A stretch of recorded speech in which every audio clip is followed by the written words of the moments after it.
Welcome to Real Life Mentoring, where we explore real life issues to help you make an authentic difference in the world.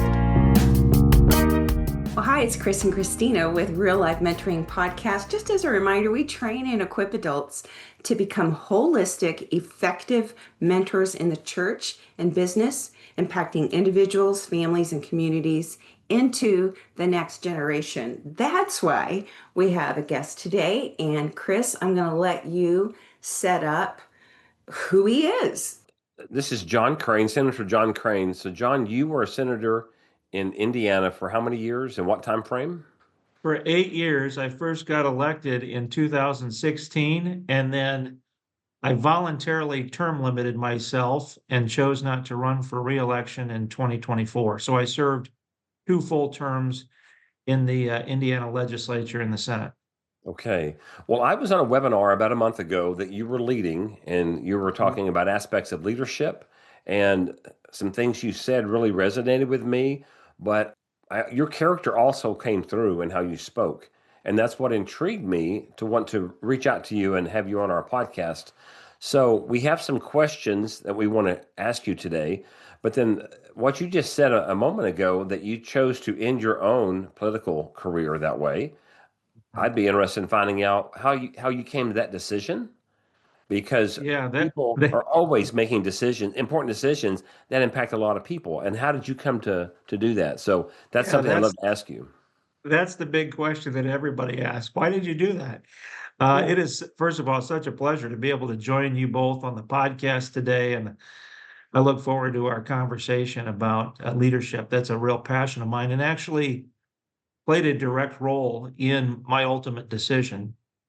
Briefly, there's an idea that politics is downstream from culture. And I tend to agree with that it tends to be more of a reflection of culture. As much as we talk about being political leaders, you think about the politician who sticks his finger up in the wind to kind of judge which way the wind's going.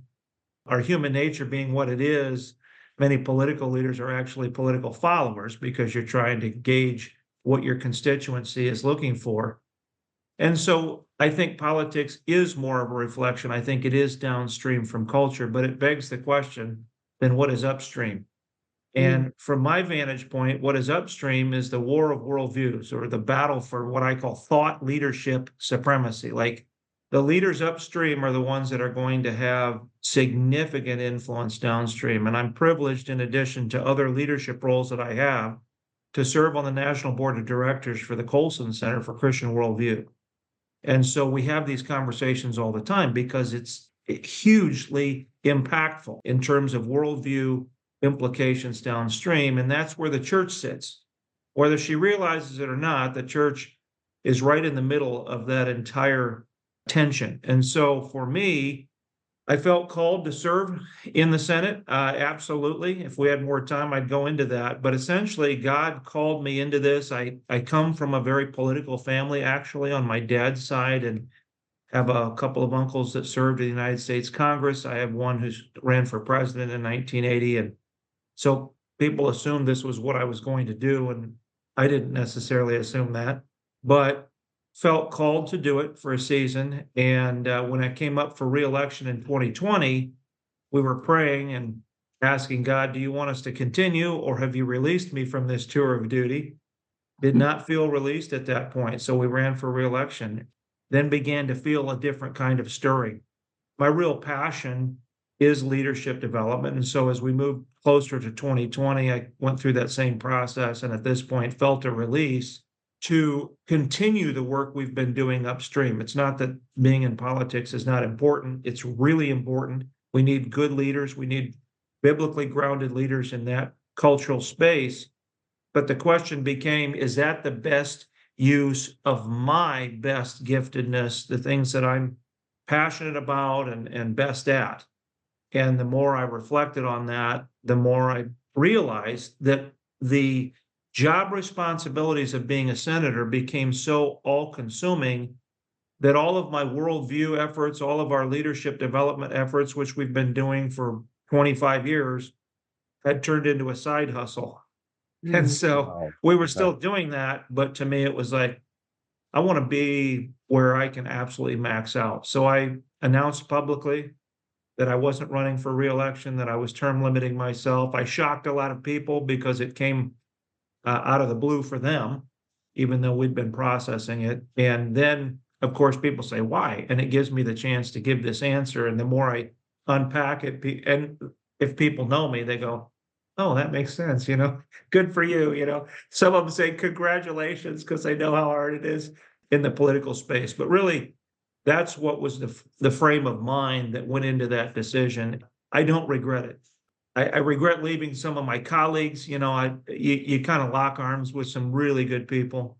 The process is extremely difficult, but so important. But I absolutely feel like God's called me into this next season of impact with our leadership efforts. I think that that's a great quality of leadership, of knowing what your lane is, right? And it could Yeah. change.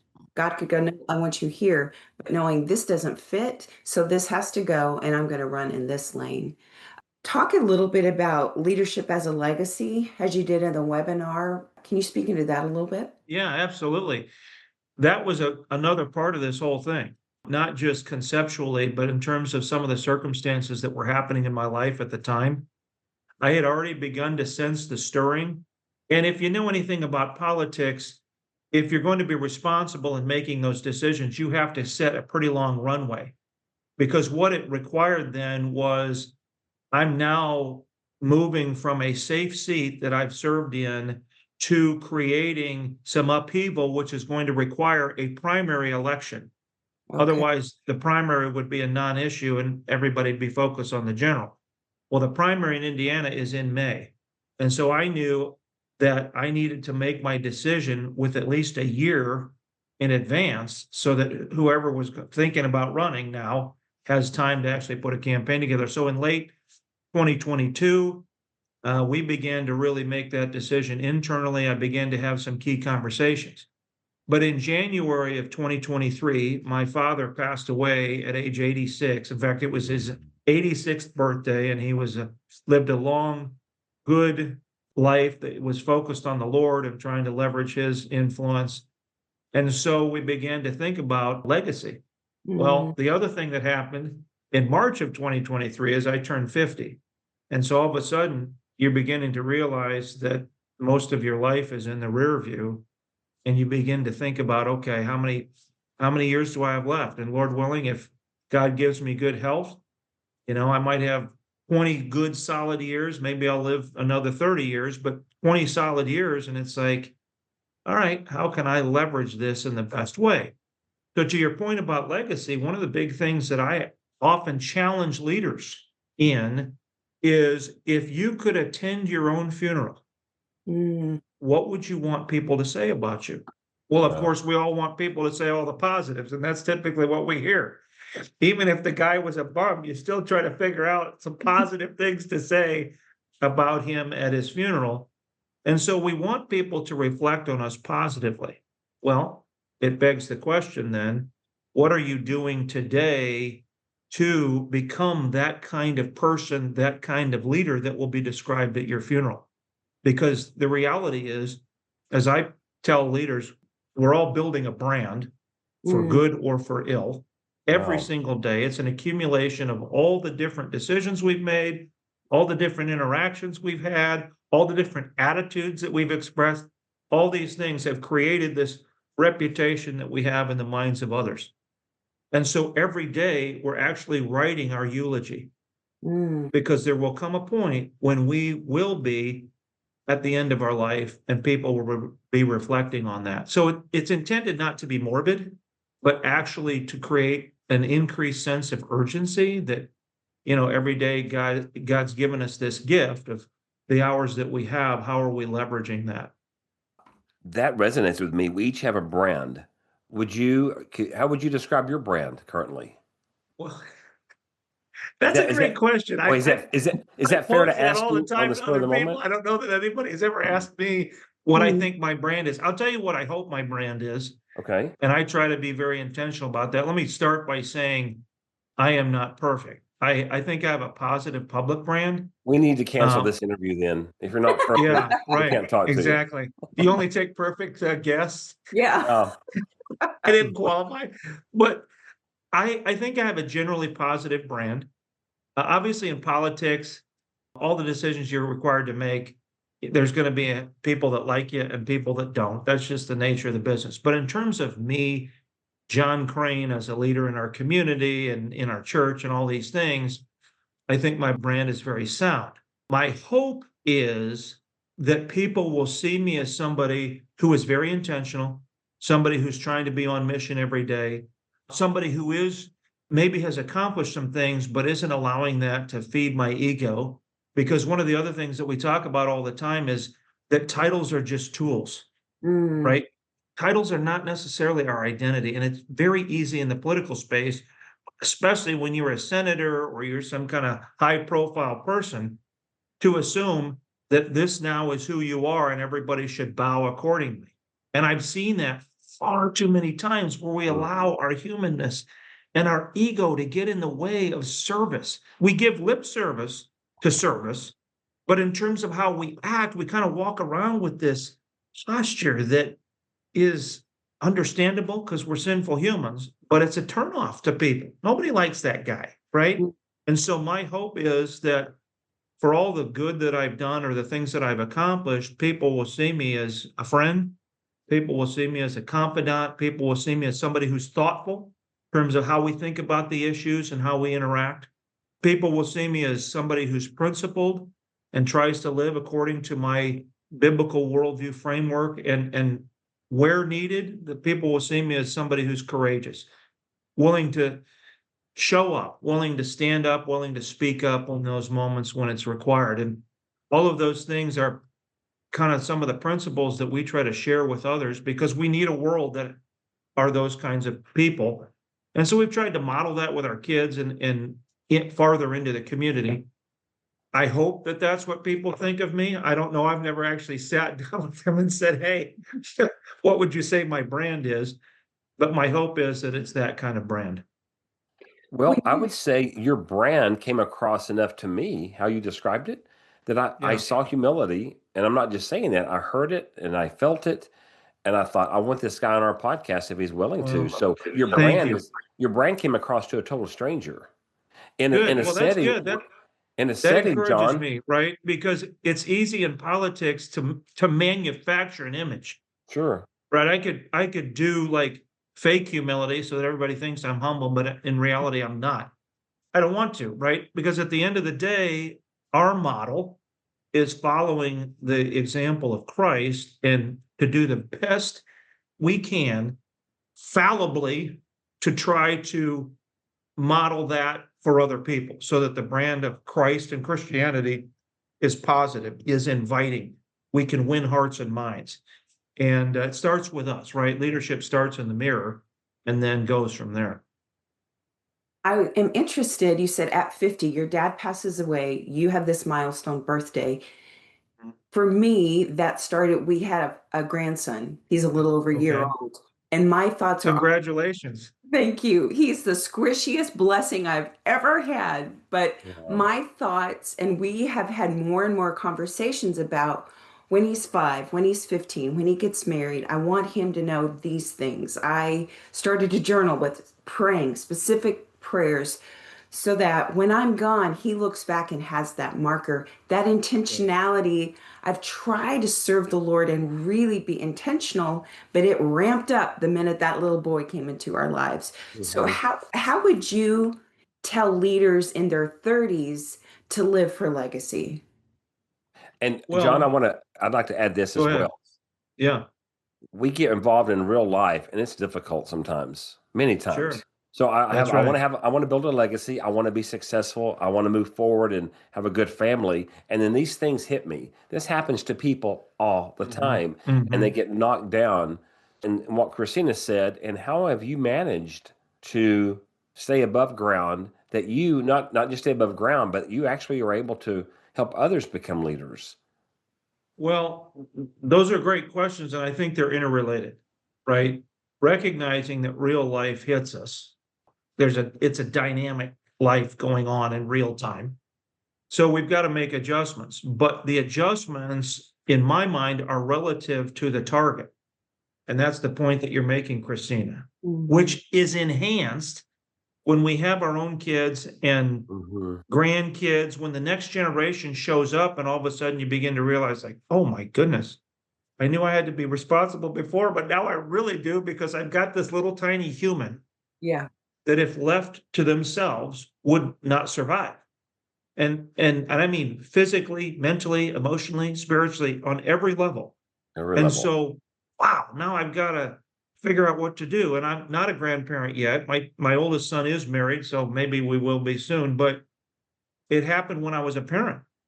You got Mm. this little tiny baby that can't do anything for you except look cute and try not to smell too much with the dirty diapers, right? But it's like you're sitting there looking at this child going, I would give my life for this little human.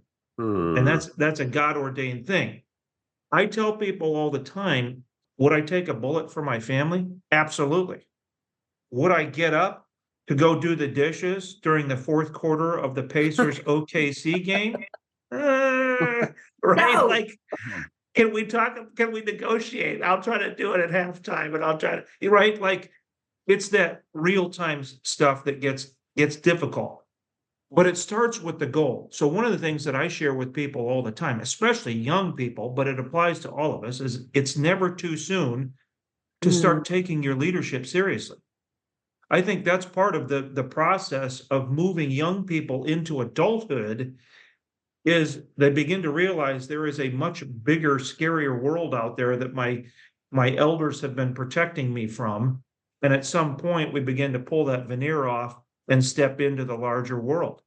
And Right. kids today in particular, and college students in particular, with the internet and social media, have access to the world in ways that we didn't even imagine. And so there is just this constant bombardment of all these different things. And so that's why leadership is so critical. We need leaders who are taking that seriously and going, hey, I'm gonna try to have positive influence in some way. And so we try to help people realize you don't have to go save the world.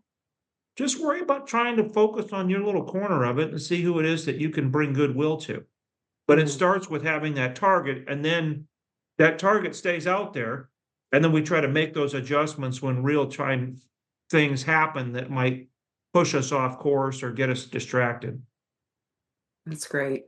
To me, it's a no-brainer, but talk about the mentoring connection and the role mentoring plays in leadership. Again, that's we're all about mentoring, one-on-one discipleship if you're Yeah, speaking church terms, but the importance of mentorship and leadership. Did you have a mentor growing up? It sounds like you came from this legacy of godly men in your life, but yeah. speak if you wouldn't mind speaking that too. Yeah, I had a number of mentors that God surrounded me with, teachers, family members, our youth pastor growing up, a lady named Marty Lambert, who just did a phenomenal job with this youth group over many years. When I came in seventh, in fact, she was my kindergarten teacher at the school I went to, and then Mm. became my youth pastor when I was in seventh grade through really through college, and just had tremendous impact in my life.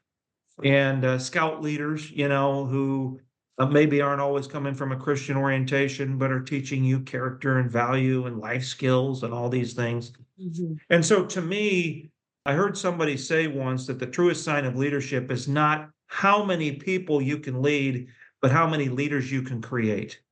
Mm. And one Yeah. of the things that I try to help people understand is we buy into this misconception of this demarcation between leaders and everybody else. Like there's leaders and then there's everybody else. And so you ask somebody something, what do you see yourself as a leader? No, I'm not really a leader because I don't have this title or this position.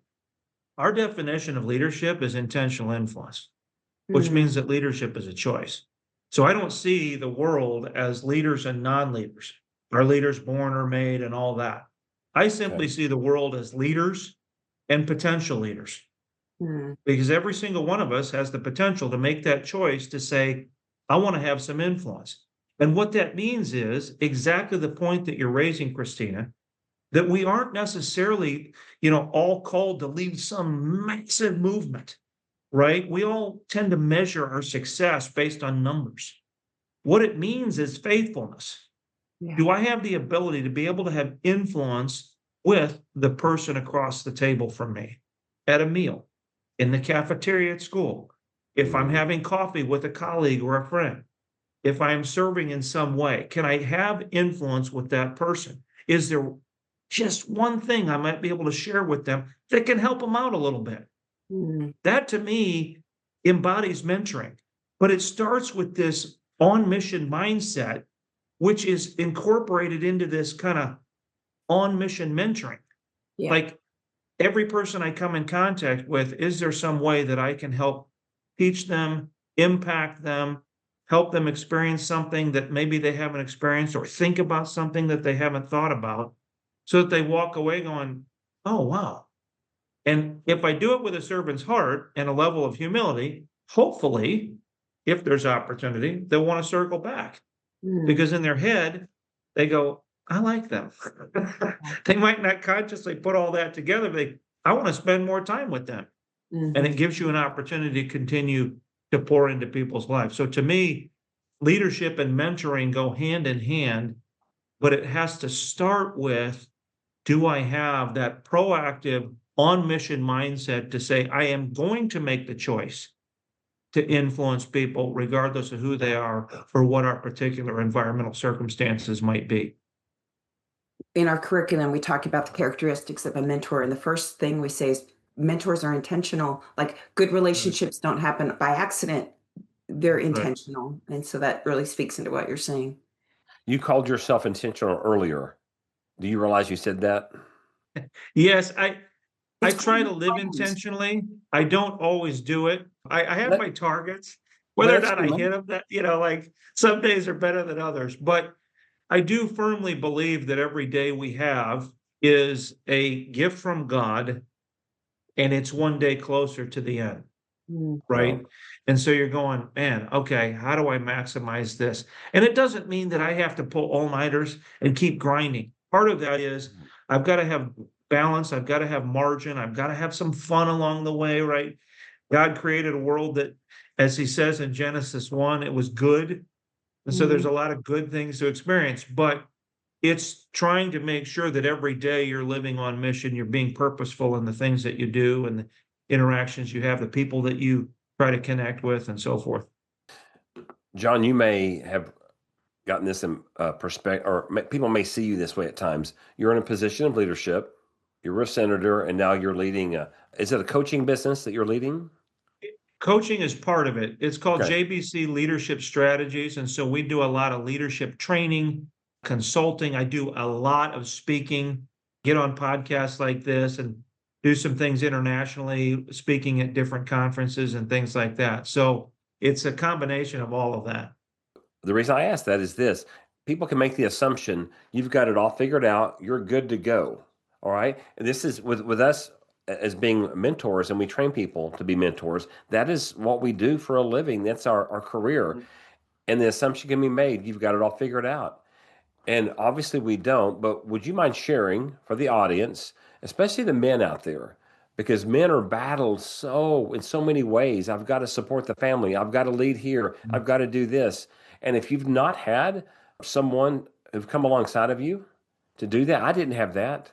And you're just trying to figure it out as you go along. So my question would be this: what's it like behind the scenes sometimes for you? Here you are a leader, and yet you're human. What's it like behind the Yeah. scenes on a typical day? Well, let me start by saying this: leadership's a team sport, right? I mean, we all have learned some things, and hopefully we're trying to teach some things, and we're all kind of trying to figure some stuff out.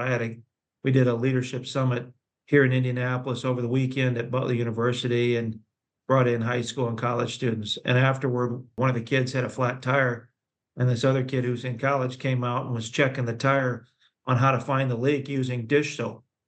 I wasn't aware of that. I was Oh, like, man, that's pretty clever, right? So you're always like Yeah. trying to learn different things from this college kid that had worked in a detail shop or something.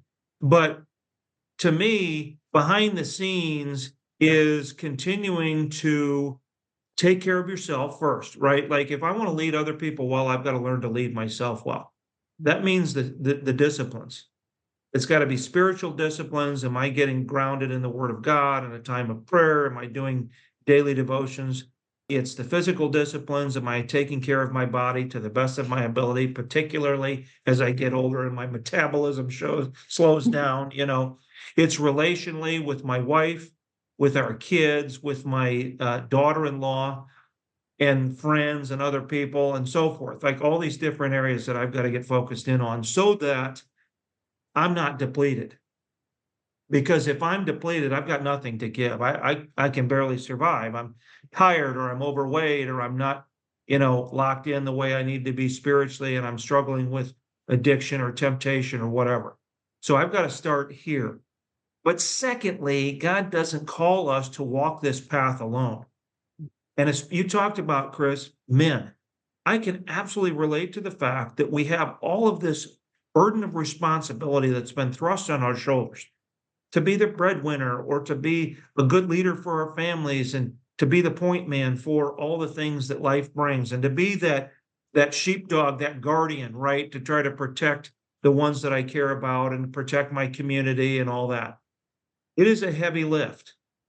And unfortunately, we men are less inclined to reach out for help because we struggle with the human dilemma of ego. We've got to try to show that we've got everything together. I often tell people, and men in particular, we need men of courage. And one of the most courageous things that you can do is to simply ask for help. It Wow. takes a lot of courage to do that. But if we do that, then we have, a brother in arms, or we have people around us that can help provide that support. When we see Jesus sending out the 70 plus disciples, it wasn't 71, it wasn't 73, it wasn't an odd number, Yeah. 72. And they Mhm. sent them out in pairs. That was very intentional because you need to have somebody that's got your back. Yeah. And so for men out there, I would simply say, first of all, hang in there. Don't quit. Mhm. Keep battling. Whatever the journey is that you're on or the responsibilities are that you're shouldering. If you don't have people around you, if you don't have what I call a 3 a.m. friend, Mm. where when your life drops out and it's 3 in the morning, who do you call? Find a 3 a.m. friend, somebody that is with you, somebody that's not going to judge you and automatically condemn you for whatever it is, somebody who can be there to support you, and then meet regularly with him or a group and continue to encourage each other. I just started a new thing here in Indianapolis called the Crane Leadership Community, and it's for senior leaders who are executive leaders, CEOs, pastors, whatever. And we've got a group of about 10 of us. And this one happens to be all male.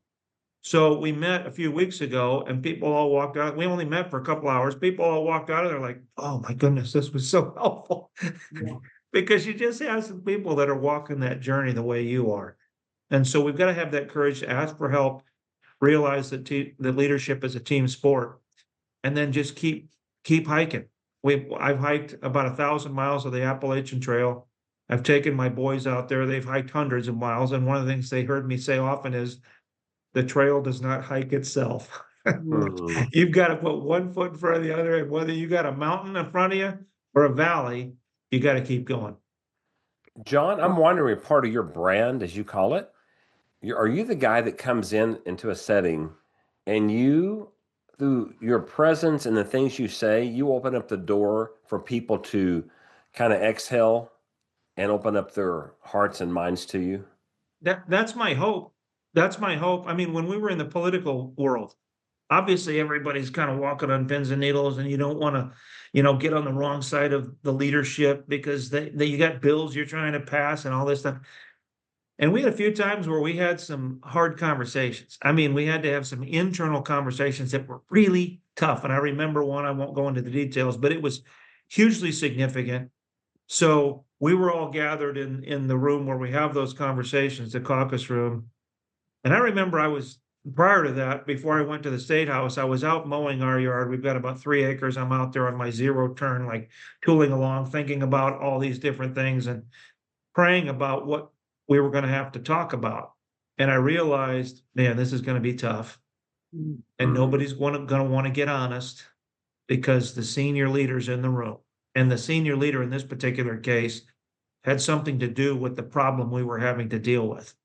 Well, he and I have a very good relationship going back many years. And so I felt God tapping me on the brain going, you might be the one that has to take the lead. And so we got in there and I built enough goodwill with him that we could have a come to Jesus meeting. I was respectful, but I was as candid as I've ever been. Well, what that does is that gives everybody else permission to go, what John said, like Yeah. they don't have to actually say it.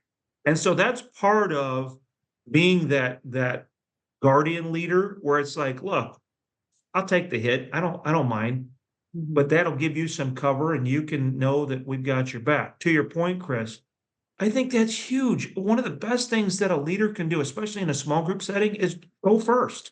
Hmm. Be the first one to go. And then that gives people permission to go, oh, wow, okay. So we can kind of put some other stuff out there that we don't normally talk about in polite company. And it's going to be okay in this space. And so for guys in particular, this is one of the things I told this Crane Leadership Community Group. I said, confidentiality is going to be huge here. We're not going to go out of here and start talking about stuff because that's super important. I got to know this is a safe place for me to get real.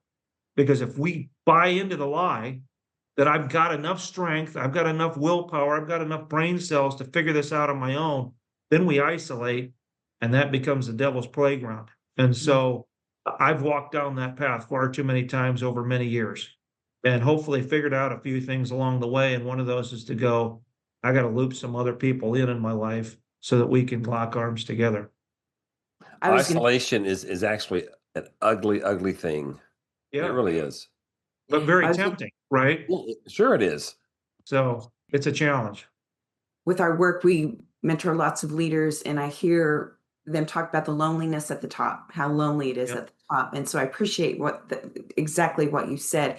Yes, it can be lonely, but then there's that intentionality. Okay, so loop yourself, get with like-minded, start a community Exactly. like John Crane did, just Well, and find and those. you got to get people around you that know you and really care about you. In Yeah. politics, honestly, I can't remember if I shared this on our conversation a month ago with Kingdom Factor, but one of the things I came to discover very quickly, and somebody had warned me about it, which was helpful, is of course, when you become a senator, you become very quote unquote popular with a lot of people. Okay. There's a lot of people that want some time, they want to rub shoulders with you, all these kinds of things. But 99% of the interactions are transactional because Wow. it's all about what can you do for me? That's why I want to spend time with you because in the back of my mind, if not in the front of my mouth, is here's what you could do for me. And so that's just part of it. And I volunteered for it, right? So you deal with it. But on my hardest days as a senator, on my darkest moments when the clouds were kind of gathering, I remember having conversations with my wife and going, do I have any real friends anymore? Mm. Like, do I have anybody that actually cares about John Crane, not quote unquote Senator Crane? Yeah. And so I do, which I'm grateful for. I have a handful of 3 a.m. friends, right? I've got 3 brothers. So I have some of those folks that knew me when, which was really helpful because they can encourage you. They can also humble you at points where you might buy into the hype. But we've all got to have those people around us that can be that for us. And it's one of the greatest gifts that's the hardest to attain because in order for me to get there and enjoy the gift, I've got to be willing to get vulnerable. And in today's optics focused, social media saturated culture, nobody wants to get really real, right? We all just want to put our Facebook self out there, our Instagram self out there, which is just the highlight reel of whatever happened in the last week or the last month. Mhm. And yet we all know as we get older, especially that, as you said, Chris, earlier, what happens in the day to day? Well, the day to day is much muddier and messier than all these wonderful leadership talking points Yeah. that I can articulate well. And people go, as you said, wow, you must have it all figured out. I don't. I've got a few things figured out and I'm continually trying to learn. And you try to then continue to conform your day to day more in line with the ideal. And that's the challenge every day. Put one foot in front of the other, keep striving for the goal.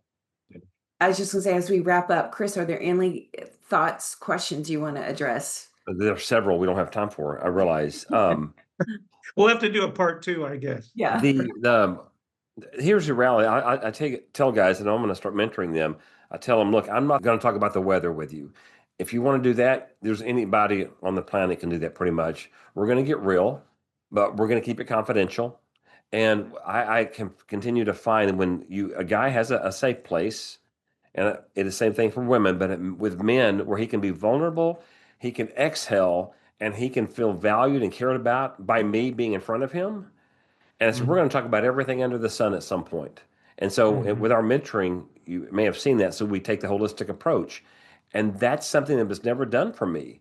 So we're spiritual, physical, mental, emotional, relational, and professional or educational. And you mentioned those as well for yourself. They all impact one another. And so it is so important, it's so critical that we look at our lives and go, you know what? Life is difficult sometimes, but there's so many blessings, so many good things. Let me invite someone else in my life to help me with this. And John, I think you're probably a catalyst, someone who strikes the match, aren't you? Well, I try to be. I mean, Okay. that's the biggest thing is just say, okay, God, use me. I've been blessed. I know that. It isn't as if life hasn't been hard, but I also know that I have been blessed to grow up in the family I grew up in, to grow up here in the United States, to have a variety of things that a lot of people don't have. And so, it's trying to leverage all of that to serve people. And to your point, Chris, my goal is to try to strike as many matches as I can so that collectively we can continue to be the light that God's called us to be, whatever that looks like. Now, obviously, I don't use all this kind of Christian language in secular corporate settings all the time or certain political settings, but at the end of the day, that's what it's all That's about, what it is is. trying Yeah. to help people find and follow the good path to the truly good life. And if we can strike a match to point the way, then that's exactly what we should be doing. I'll say one more thing, Kristen, and then I'll be quiet.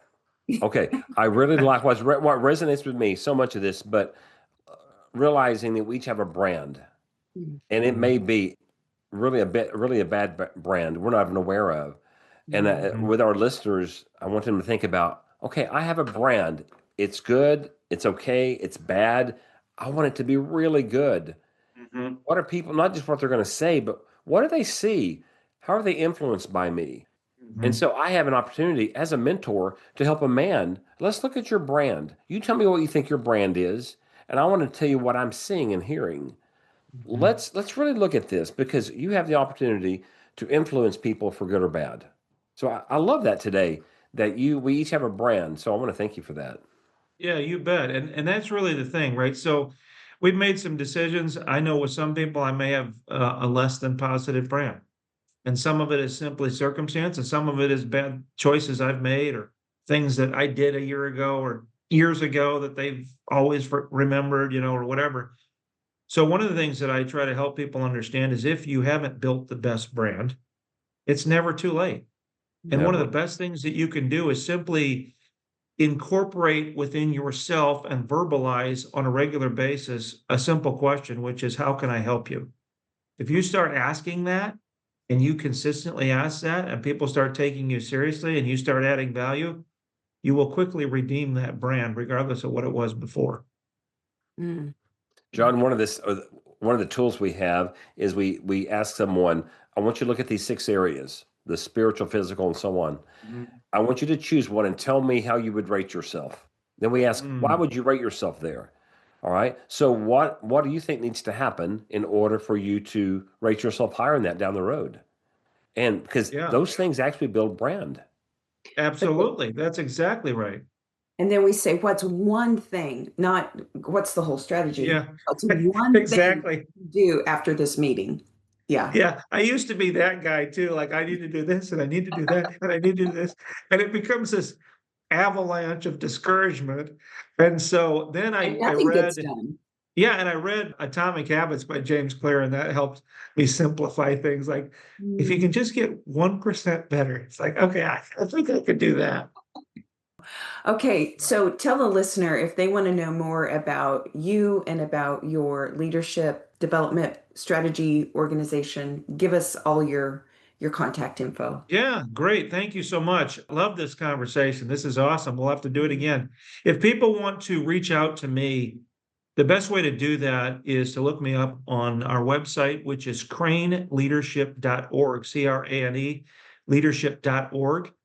And that's our platform for where we do all kinds of things. I'm somebody that, as I said earlier, I travel and speak. And so my radius for travel is as big as it needs to be.